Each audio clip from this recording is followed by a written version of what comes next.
What concerns me is if you have no side pods, you are exposing the rear tires to the maximum amount of clean Exactly. air, right? Exactly. So one of the reasons why the Ferrari wide side pod design seemed to actually have a net benefit in some preliminary CFD that was done on the F1 technical.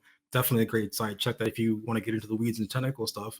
But one of the reasons why there was actually a net drag reduction, despite all this goofy geometry in the bodywork, is that the side pod was like really flat on the side and it was like Mhm. straight. And it really helped to guide the front tire wake like directly into the rear tire, right? And what ends up happening is that the drag that any or drag and downforce that any shape makes depends on this thing called dynamic pressure, which depends on density, but also like the velocity that's hitting it. Okay. And so what ends up happening is in a situation where the relative velocity and dynamic pressure approaching an object is lower, even if it's the same shape, it'll have less drag. Okay. It's the reason why you have less drag in a slipstream. Actually, it's like it's the same car, but why is it way more drag out Wow. here than behind the car in front of it? It's because there's energy being taken out of the flow by the car in front that you Front. don't have to deal with that, so you can slipstream. So Hmm.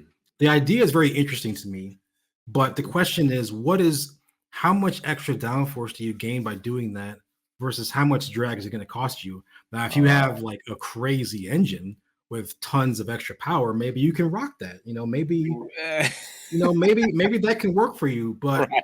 I have questions without seeing it. And again, we don't know if this is even what they are doing, but Right. Until without seeing it, maybe they I'm bring really out testing. curious about how that would actually work because there are going to be differences. This is what people don't realize about F1 is these are like the drag of F1 cars is crazy compared to like LMP1 cars and WEC cars.